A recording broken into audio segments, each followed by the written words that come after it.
Lucas capítulo 23, versículos del 1 al 5. Sea cada uno de ustedes bienvenido, hermanos.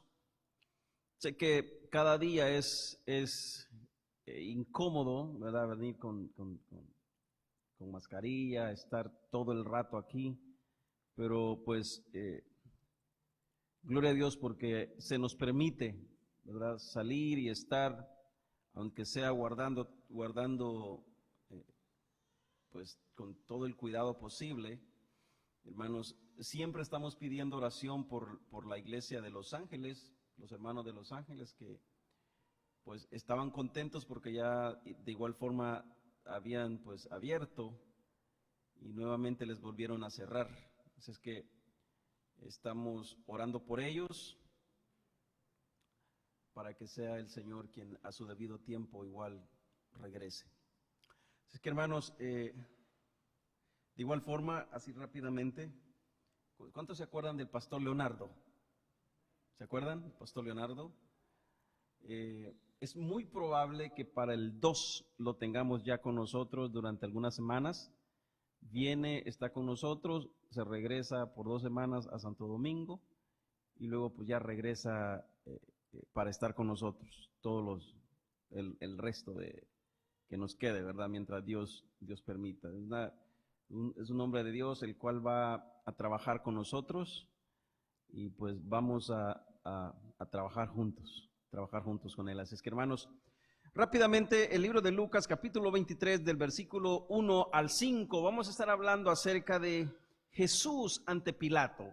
Jesús ante Pilato. Lucas capítulo 23 de los versículos 1 al 5, ¿lo tienen todos?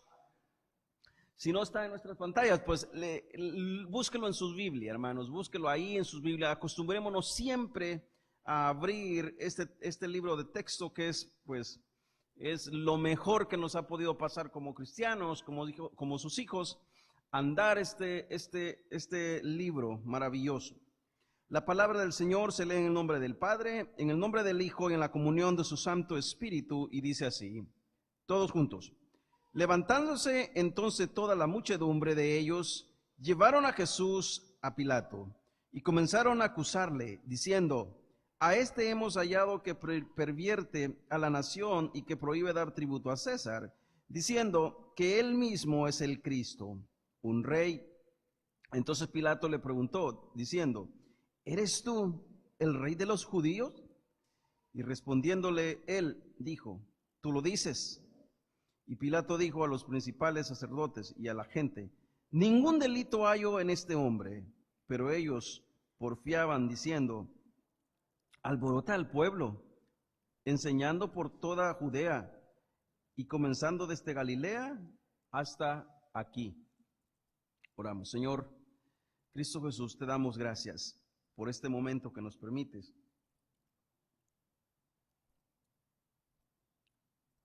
Venir ante tu presencia, Señor, reconociendo que tú eres Señor, reconociendo que tú eres Dios. Padre, gracias porque a ti te plujo que hoy nosotros estuviéramos aquí. Gracias, Señor, por tu voluntad, por tu gracia, por tu amor, por tu misericordia. Gracias porque si no fuera por ti, oh Dios, esa misericordia, ese amor, estaríamos perdidos, estaríamos muertos. Pero a ti, Dios mío,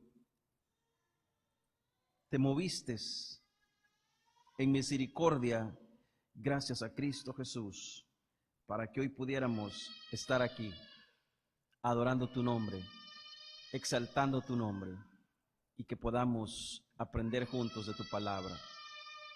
Gracias, Señor. En el nombre de Cristo Jesús hemos orado. Amén y amén.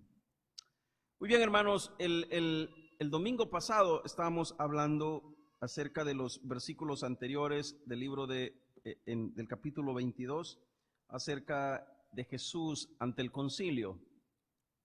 Y hablábamos que todo este plan macabélico que el hombre intentó armar, porque todo fue una farsa, todo fue una mentira. Usted y yo sabemos que desde el principio de los tiempos, inclusive en la palabra de Dios, en su palabra, encontramos cómo y detalladamente iba a suceder todo esto. Encontramos que debía pasar exactamente como estaba escrito. E independientemente de lo que estos hombres hicieran, era un decreto perpetuo de Dios como debía suceder. Y tenía que suceder de tal forma. Hace muchos domingos atrás, digo muchos domingos porque el tiempo que estuvimos ausente y que no seguimos la serie de Lucas, hablábamos que en cierta ocasión muchos seguían a Jesús para escucharle, muchos buscaban a Jesús para poder prenderle, inclusive querían agarrarlo, pero Jesús les dijo, pues todavía no, el tiempo no se ha llegado, ¿verdad? El tiempo no se ha llegado, y esto era porque era necesario que Jesús, como un profeta más, como el Dios, como un profeta de profetas, llegara a Jerusalén como estaba escrito y de ahí comenzara todo, ¿verdad? Tenía que llegar ahí. Cuando hablamos que Jesús fue llevado como cordero al matadero, debemos retroceder un poco y entrar a la historia de cómo era tratado un cordero cuando éste era elegido para hacer expiación, para matarlo. Si nos vamos al libro de Éxodos o nos vamos a la historia, encontraremos, mis amables hermanos, que cuando se agarraba un cordero para sacrificarse, este cordero debía tratarse muy bien. Debía tratarse muy bien. Debía cuidarse. Es más, se buscaba el mejor cordero que no tuviera manchas, que no tuviera defectos, que fuera prácticamente perfecto.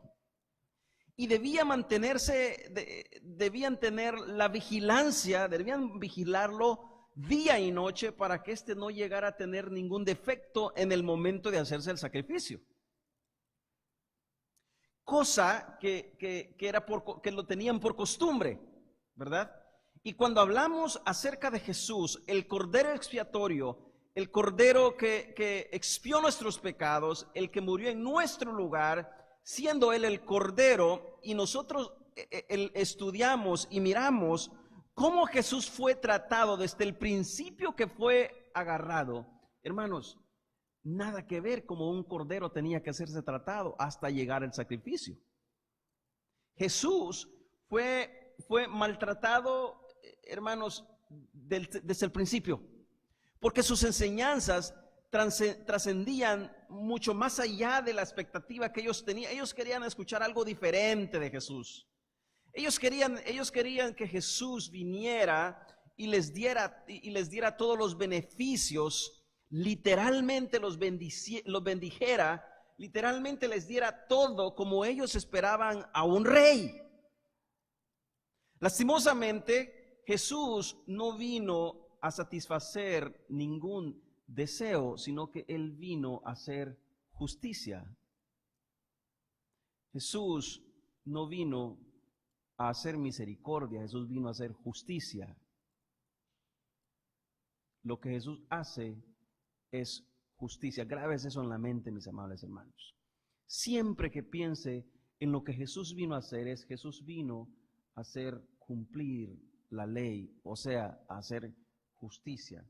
Y si miramos con atención, todo lo que Jesús sufrió desde el principio no es lo que los judíos acostumbraban cuando agarraban un cordero o cuando agarraban un animal, sino que desde que lo agarraron, no lo cuidaron, no lo vigilaron como debían hacer, sino que lo maltrataron como cuando alguien agarraba a un enemigo, ¿verdad?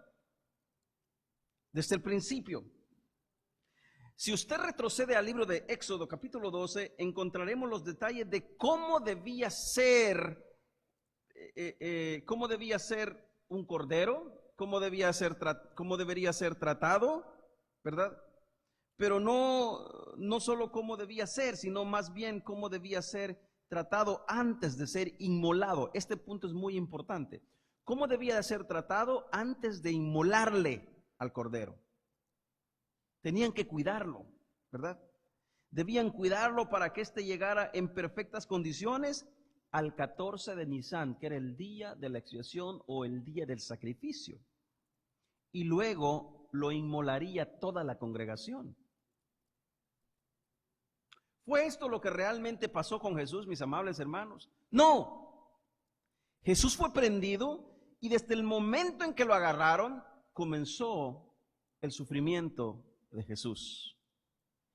Comenzó el sufrimiento de Jesús. Ilegalmente, pero comenzó.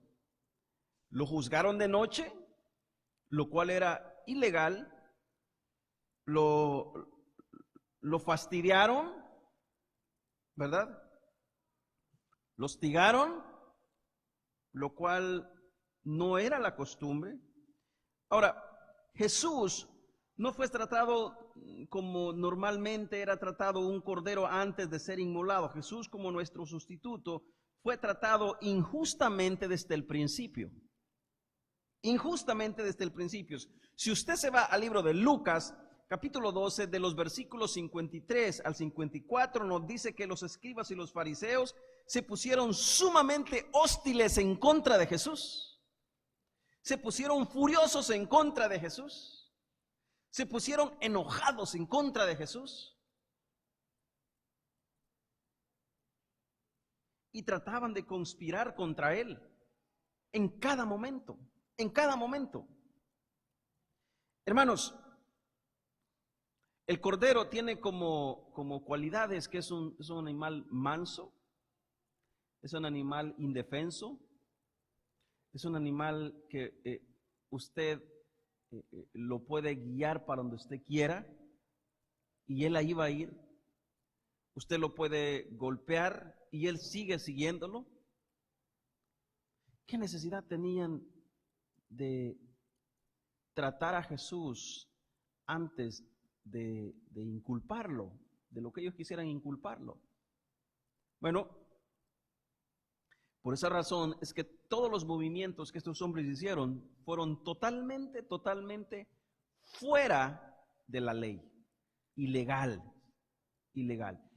Pongámoslo de este punto de vista. Lo que el hombre montó fue un montaje falso en contra de Jesús. Un montaje falso. Vayamos a la historia, ahora a la historia de nuestro Señor. Él primero fue condenado por decir que era el Hijo del Dios, nuestro Señor. Estaba siendo condenado por los sacerdotes porque él mismo les había dicho que era el Hijo de Dios. Le condenaron porque decían que Jesús era un blasfemo. Jesús le dijo que desde ahora le verían venir en las nubes del cielo para ser juzgados. Y quiero que me preste mucha atención a estas palabras de Jesús, porque estas palabras de Jesús tienen un peso impresionante. Jesús prácticamente lo que les dice a todos estos hombres, estas declaraciones de Jesús, mis amables hermanos, es una declaración de juicio, Jesús le dice prácticamente, júzguenme ahora, hagan lo que quieran conmigo ahora. Digan ustedes lo que quieran ahora.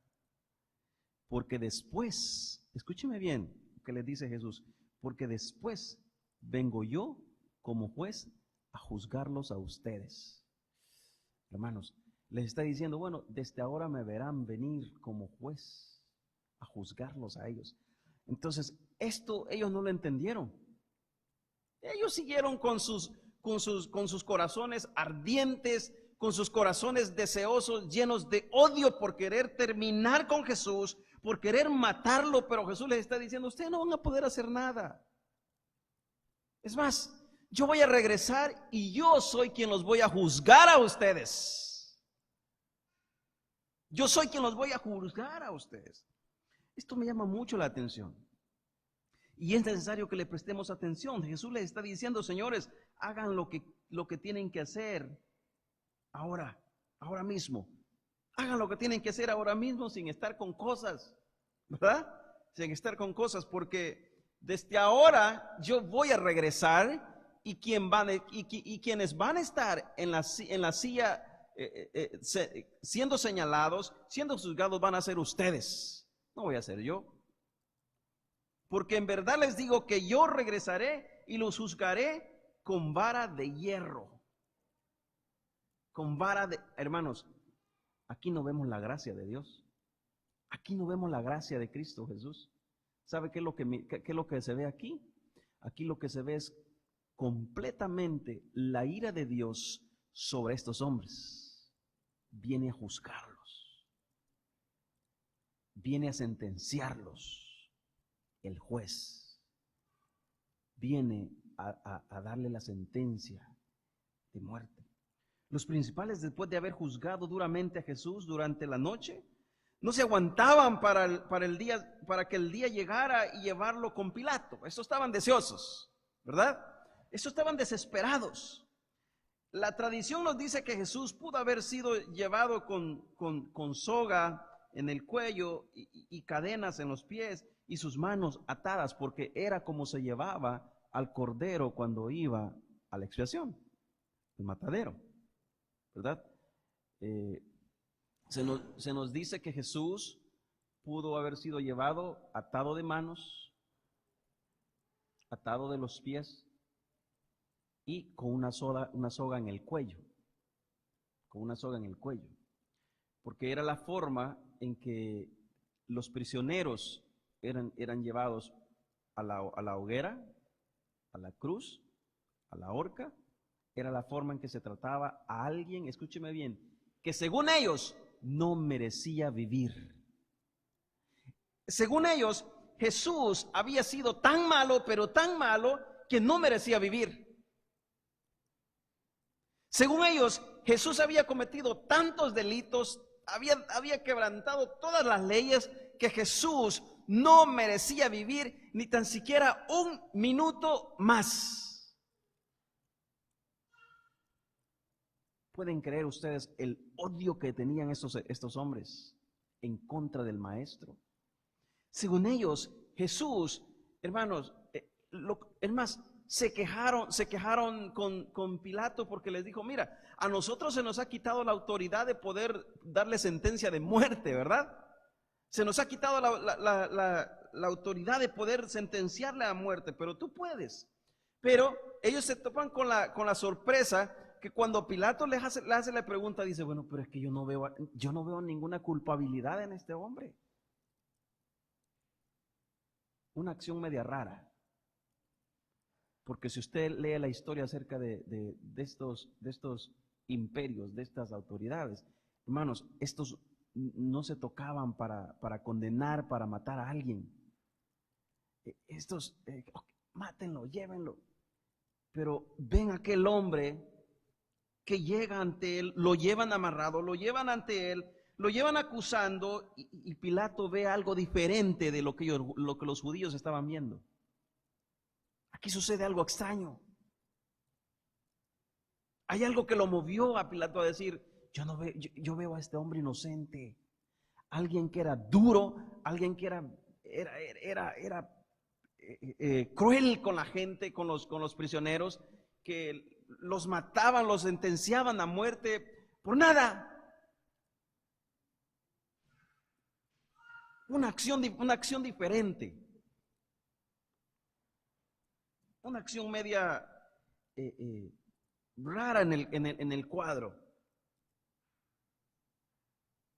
Isaías nos narra que como cordero fue llevado, y estamos más que seguros que pasada las 6 de la mañana, todo el poder del Sanedrín se juntaron para rodear a nuestro Señor. Se juntaron para rodear a nuestro Salvador. Se juntaron para sentenciar o para llevarle y acusarle a nuestro Señor, con el único objetivo de entregar a Jesús a un gentil para que éste lo matara, o para que éste sentenciara, para que éste lo tratara como lo peor. Hermanos, usted sabe que los romanos detestaban a los judíos, independientemente que ellos tenían el control, pero hermanos, ellos los odiaban. Ellos los odiaban. Y este hombre está actuando de una manera diferente. está teniendo compasión hasta cierto punto por nuestro Señor. Cuando Pilato vio a Jesús, hay algo extraño que lo mueve. Hay algo extraño que lo hace, que lo movió y le dijo que lo llevaran ellos y lo juzgaran según sus leyes. ¿Se acuerdan? Llévenlo ustedes. Yo no veo nada en este hombre para inculparlo. Llévenlo ustedes, porque no entendía lo que estaba pasando. Miren, llévenlo ustedes y júzguenlo según sus leyes. ¿Verdad? Yo no sé qué traen en contra de este hombre. Hay ustedes, júguenlo ustedes según sus leyes. Pero ellos replicaron desde lo más profundo de los corazones odiosos y perversos que nada les iba a satisfacer más que la misma muerte de Cristo Jesús. Es prácticamente lo que ellos gritaban. Nada les iba a satisfacer, ninguna decisión satisfacería a los corazones de estos hombres odiosos en contra de Jesús que la muerte. Ellos querían ver a Jesús muerto. Ellos querían ver al maestro sangrando. Ellos querían ver al maestro sin respirar, fuera de este mundo. Y ¿sabe qué era lo peor? ¿Sabe qué era lo que más les chocaba? ¿Sabe qué era lo que más ellos sentían? Que ellos no podían hacer nada, no podían sentenciarlo a muerte. Se sentían con las manos amarradas ellos, porque con el gran odio, con aquellas acusaciones en contra de Jesús, pero no podían matarlo. Porque se les había quitado la autoridad de hacer esto. Ellos no podían hacer porque se les había quitado el poder. Y luego surge la primera acusación que ellos hacen en contra de Jesús aquí en el pasaje. Primero, dicen que Jesús es un malhechor. Este es un malhechor. Primero, fue llevado donde un sumo sacerdote que ya no estaba en servicio, ¿se acuerdan?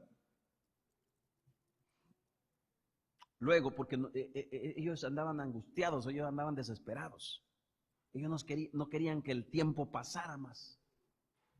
Entonces, este es un malhechor. Lo que ellos querían decir era que Jesús tenía un estilo de vida tan malo, tan oscuro, que no merecía estar y vivir entre ellos.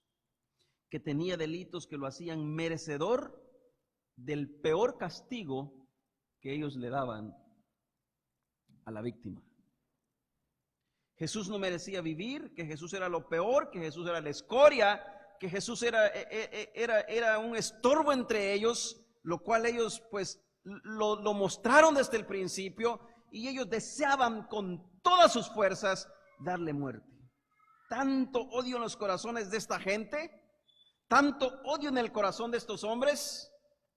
El problema con todas estas acusaciones en contra de Jesús es que no tenían cómo sostenerlas. ¿Sabe? Eso era el problema. Eso era lo que más les fastidiaba a ellos. No tenían argumentos para poderlas tener en sus manos y decir, esto es lo que este hombre anda haciendo, esto es lo que dijo, esto es lo que hace, y por tal cosa no lo queremos entre nosotros, porque ellos se inventaban cosas. Bueno, primero dijeron que era un malhechor, lo cual el pueblo, parte del pueblo, hermanos, no se los iba a creer. Si la mayoría del pueblo se había beneficiado de comida, de milagros de Jesús, se habían beneficiado. Y ahora las acusaciones de los principales es que este es un malhechor. El problema con todas estas acusaciones en contra de Jesús es que no tenían cómo sostenerlas. Tras una acusación venía otra, tras una otra, porque no habían argumentos. No había algo fuerte que dijera, ok, esto lo vamos a sostener con nosotros, no nos vamos a salir de esta acusación porque esto es verdad. No, tras una venía otra. ¿Y sabe qué era lo peor? Tras una acusación venía otra más fuerte, y más fuerte, y más fuerte. No habían pruebas. Recordemos que todo esto era un plan esponjoso montado por los judíos para matar a Jesús. Nada de lo que ellos hablaban, escúcheme bien, nada de lo que ellos hablaban en contra de Jesús era verdad. Nada. Nada de lo que ellos decían era verdad. Todo era falso. Los judíos, miren, los judíos nunca iban a poder sustentar sus acusaciones baratas porque iban por el camino equivocado, totalmente equivocado. El camino totalmente equivocado con las acusaciones de Jesús. Estos hombres no lograron sus objetivos de condenar a muerte a Jesús con estas acusaciones. Entonces, con esta primera acusación, entonces lanzaron la segunda acusación en contra de Jesús. Y la primera acusación es que le dijeron a Pilato que Jesús era un malhechor, ¿verdad?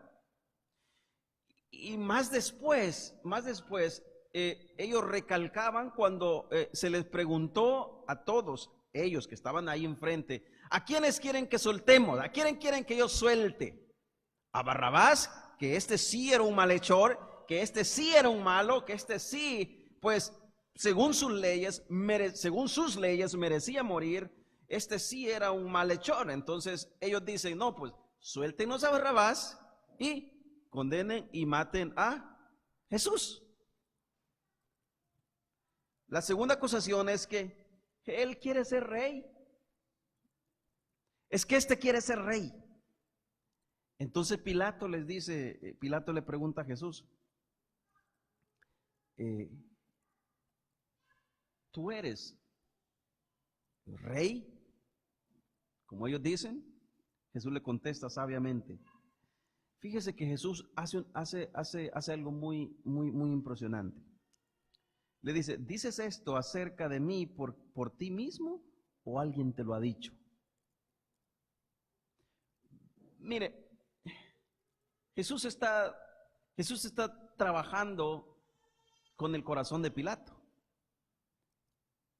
¿Dices esto acerca de mí o me preguntas porque tú quieres saber o porque realmente ellos te lo dicen?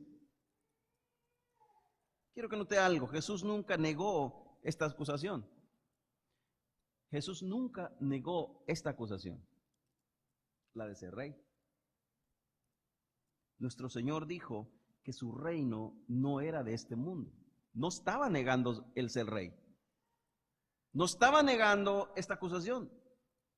Jesús es el rey, pero su reinado no es un producto de una política diabólica, mala, perversa, como la que se manejaba esos días, como la que ellos querían imponer, o como la que ellos imponían al pueblo, mejor dicho. Él es el rey por decreto perpetuo, y en todo lo que él hace, él reina, porque es el rey de reyes, desde el principio, desde que el tiempo comenzara a correr, por toda la eternidad, Él ha sido y será el Rey de Reyes y Señor de Señores. Es el Rey por decreto perpetuo, y en todo lo que Él hace, reina. En todo lo que Él hace le pertenece y no tiene necesidad que nadie apruebe su reinado. No tiene necesidad que nadie apruebe su reinado porque Él es el creador de todos. Él no tiene necesidad, hermanos, que nosotros aprobemos y que ellos en ese momento aprobaran que Él es el rey. No. Nosotros somos los que estamos necesitados de Él a cada momento, a cada instante. Él no. Él es sublime, Él es el Dios. Él es el Rey de Reyes y Señor de Señores. Y dice la palabra de Dios que ante este Rey, ante este Dios, ante el Rey de Reyes, toda lengua, toda rodilla se doblará y toda lengua confesará que Él es el Señor. Que Él es el Señor. Lo van a confesar.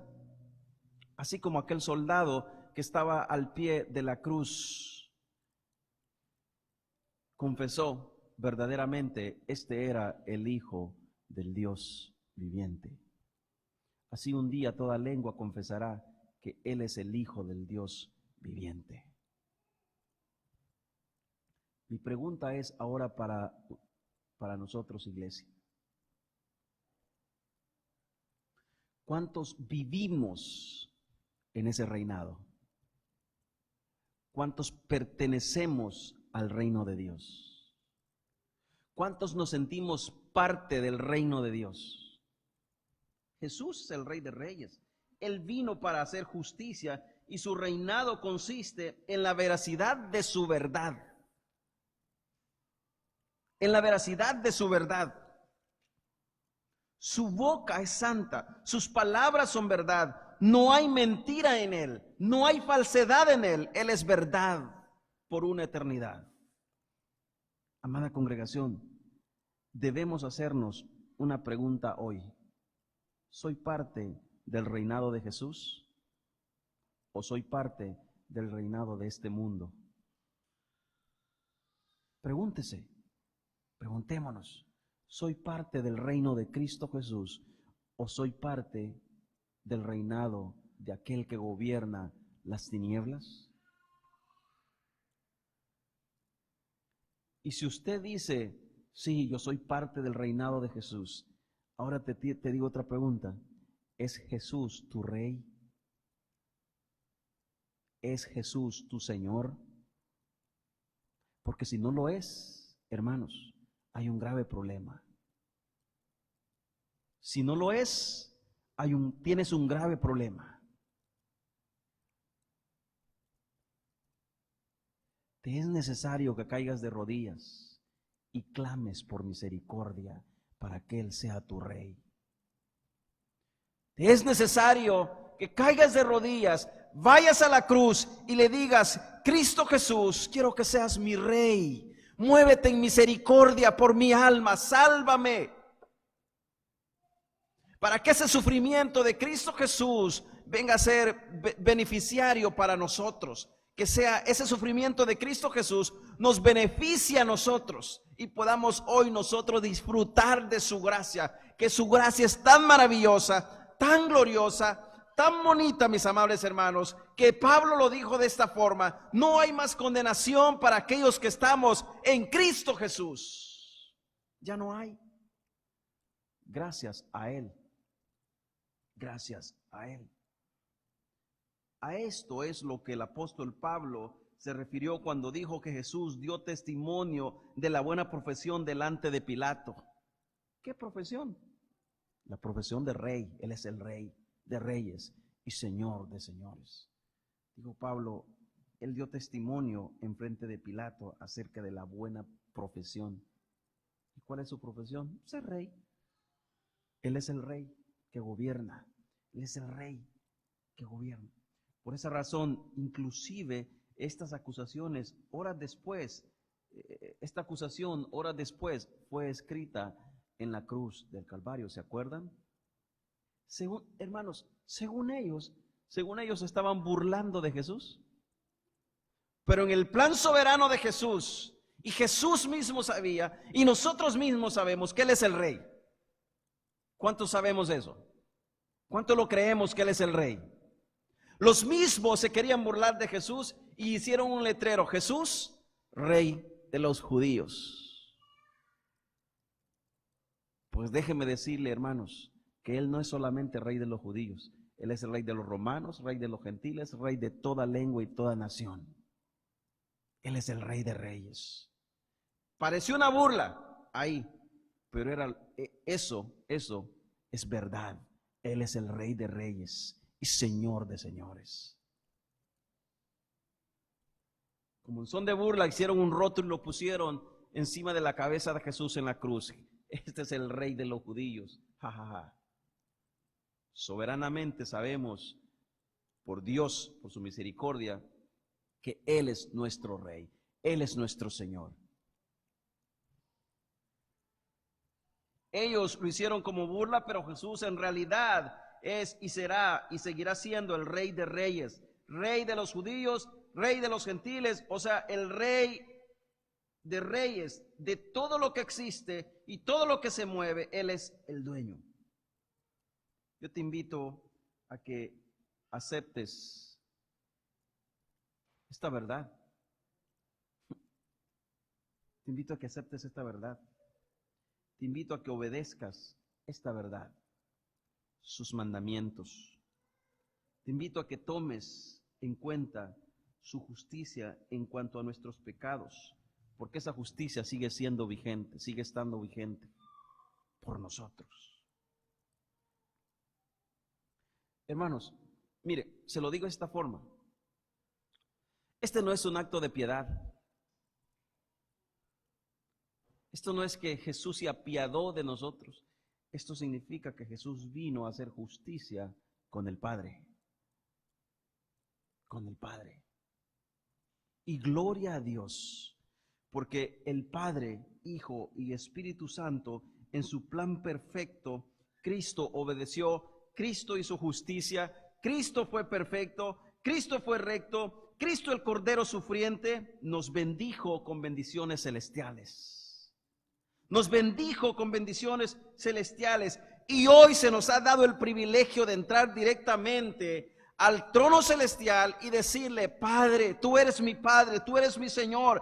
Gracias por haber muerto en la cruz, gracias por haber sufrido por mí, gracias por haber sido el Cordero expiatorio, gracias por porque me quitaste de donde yo estaba y te pusiste tú en mi lugar. Gracias porque tu gracia me alcanzó.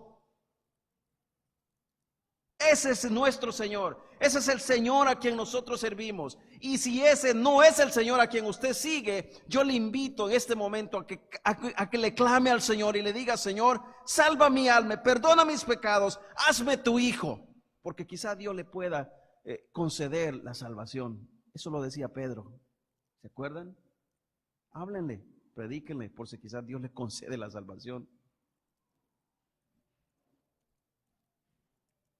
Este es un acto de justicia, así que arrepiéntete de tus pecados y honra al Rey sufriente, al Rey Dios Todopoderoso, que fue sangrado, una lanza traspasó su costado,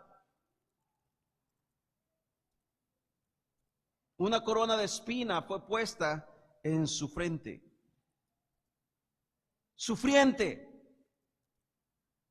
que en ese momento tan difícil, cuando él tenía sed, se le fue dado a beber vinagre.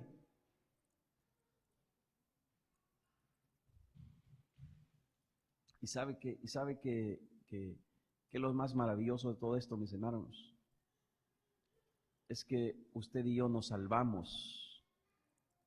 Nos salvamos. Bueno, Dios nos ha salvado a través de Cristo Jesús, de sufrir lo que Cristo sufrió. Gracias a la obediencia perfecta de ese Cordero, usted y yo hoy podemos decir que no sufriremos esa condenación. Gracias a esa obediencia perfecta, la justicia de Cristo se nos fue atribuida a nosotros, mis amables hermanos. Gracias a la obediencia perfecta de Cristo Jesús, al que dice la Biblia que no tuvo nada que aferrarse, siendo Dios, estando con el Padre en el trono celestial, no tuvo nada a que aferrarse a todo eso, sino que bajó y se hizo maldición, llevando nuestros pecados, subiéndose a la cruz, pagando, recibiendo la ira del Padre, para que nosotros hoy podamos tener esa confianza, para que hoy nosotros podamos tener ese gozo, que un día estaremos con el Señor en el reino de los cielos, gozando, pero que también hay un grupo que estará sufriendo en el lago de fuego, porque su gracia con su soberana no los alcanzó. Pero usted y yo fuimos alcanzados por su gracia.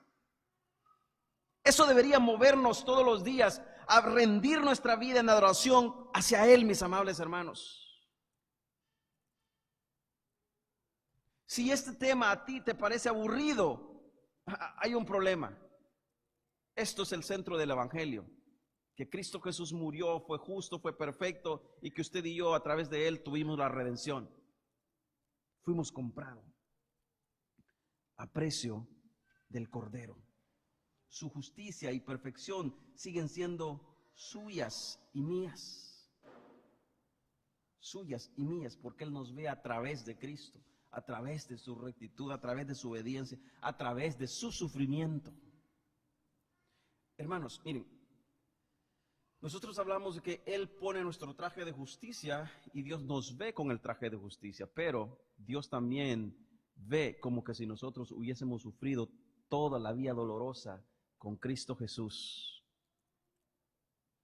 Como que si nosotros fuimos los azotados, como que si nosotros fuimos los escupidos, como que si nosotros fuimos los que recibimos vinagre en vez de agua, como que si nosotros fuimos los que se nos traspasó nuestro costado, como que si nosotros fuimos los que nos escupían, nos injuriaban. También de esa forma nos ve Dios, porque fue Cristo quien se puso en nuestro lugar. Nosotros debíamos recibir todo eso, mis amables hermanos.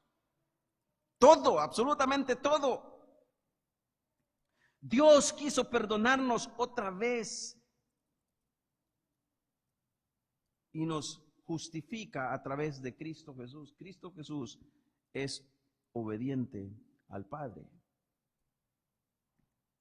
Bueno, yo debo ser obediente a Jesús porque Cristo fue obediente al Padre. Él es nuestro hermano mayor, dice la palabra del Señor. Y nosotros debemos imitarle, nosotros debemos imitar sus pasos. Esto es lo que hace Cristo y su sufrimiento con estos hombres malvados. Ellos insistían cuando Pilato rechazó sus acusaciones, pero no descansarían. Sus acusaciones eran cada vez más fuertes. ¿Sabe por qué? Porque era necesario que esto así sucediera. Jesús no se iba a quedar solamente con las acusaciones. Jesús tenía que llegar a la muerte. De una u otra forma. La palabra tenía que cumplirse. Tenía que cumplirse. Esta vez le dicen que actúa en contra de Roma. O sea, no pudieron con la acusación que era un malhechor, no pudieron con la acusación de que quería ser rey, sino que ahora se meten con los romanos y con las leyes romanas. Ahora les dice que actúa en contra de las leyes romanas, como queriendo decir, bueno, Pilato no lo encontró culpable porque quebranta la ley mosaica, que Pilato no lo encuentra culpable porque quiere ser rey de los judíos, pero ¿qué pasa si le decimos que él realmente quebranta la ley de Roma? Este se va a enfurecer. Y entonces ahí lo van a agarrar. Esto indica que las enseñanzas de Jesús causaron un gran revuelo y eso les enfurecía a ellos. Eso les ofendía a ellos. Este tema puede parecer aburrido para algunos que están acostumbrados a que les eleven el autoestima, ¿verdad? No, es que el cristiano pues, no puede sufrir, ¿verdad? Porque somos hijos del Rey. Él nos protegerá, ¿verdad? Bueno, déjeme decirle que la palabra de Dios dice que es necesario que por medio de esas pruebas y dificultades nuestras vidas sean pulidas, tratadas como el oro, que es sacado así en bruto, es pasado por el fuego, es moldeado para que éste luego pueda brillar como una pieza elegante. Usted y yo, durante toda la vida que vivamos, ¿verdad? Haga la redundancia aquí en la tierra, vamos a ser pulidos a cada minuto, cada día, hasta llegar a estar como la imagen y semejanza de nuestro Señor y Salvador Jesucristo. Entonces le veremos tal cual es. Para ir terminando,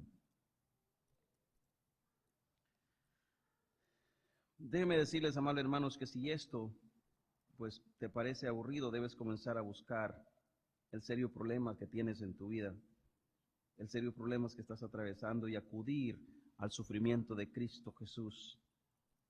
Y en Él te encontrarás tú también. En Él te encontrarás tú también. Si es que eres uno de sus hijos. Y si aún no eres salvo, corre a la cruz, clama por el perdón, clama por la justicia, para que la justicia te arrope y cada área de tu vida, y Él pueda derramar de sus bendiciones celestiales. Y si eres uno de tus hijos, si eres uno de sus hijos, que con tus actos acusas como los fariseos, acusas como los escribas, insultas como los soldados, bofeteas a Jesús como los soldados, lo blasfemas, lo escarneces, es mejor que caigas de rodillas y pidas perdón para que el enemigo no gane ventaja en tu vida y caigas en sus trampas. Tenemos el privilegio, mis amables hermanos, que 24/7 podemos hablar con nuestro Señor. Tenemos el privilegio que 24/7 podemos hablar con Él. Podemos pedirle perdón. Porque muchas veces con nuestras acciones seguimos escarneciendo a Jesús. Porque muchas veces con nuestras palabras hirientes le damos bofetadas. Lo insultamos cuando realmente no le adoramos como debemos hacerlo.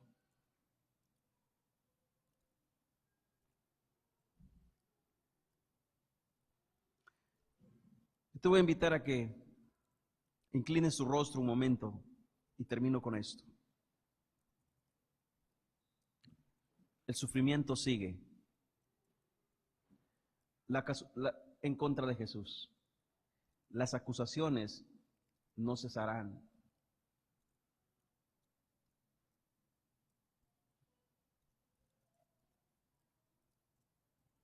Pero hay algo que sí te puedo asegurar. Hay algo que te puedo asegurar 100%. Y tenlo por seguro, que su resurrección y nuestra resurrección, si es que hemos muerto cuando Él venga, está asegurada. Viviremos, resucitaremos y estaremos con Él.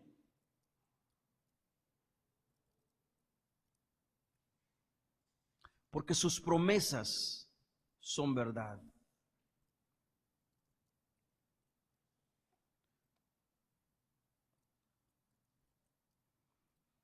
Todas esas acusaciones que hacían en cuanto a que Él pervertía la nación y que prohibía dar tributo al César, todo era falso.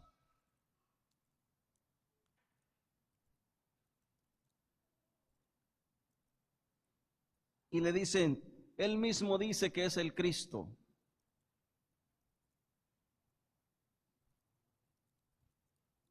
Su palabra es bien clara cuando dice, a lo suyo vino y los suyos no le recibieron. Él es el Cristo, Él es el Mesías, Él es el Señor.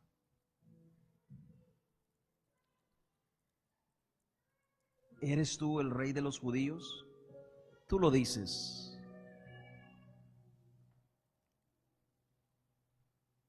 Pilato hace una declaración cuando dice, en verdad hallo a este hombre inocente. Y déjeme decirle, hermanos, que como inocente subió a la cruz, pero fue tratado como pecador. Inocente fue a la cruz, fue tratado como pecador. Cuán glorioso es el nombre del Señor. Cuán glorioso es Cristo Jesús. Ese sufrimiento es hermoso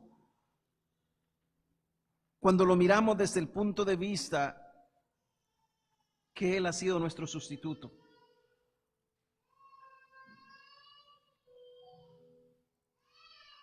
Gloria sea su nombre.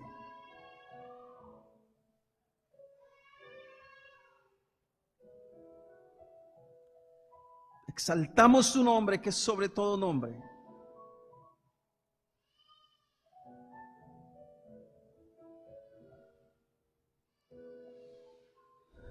Muchas gracias, Cristo Jesús. Amén y amén.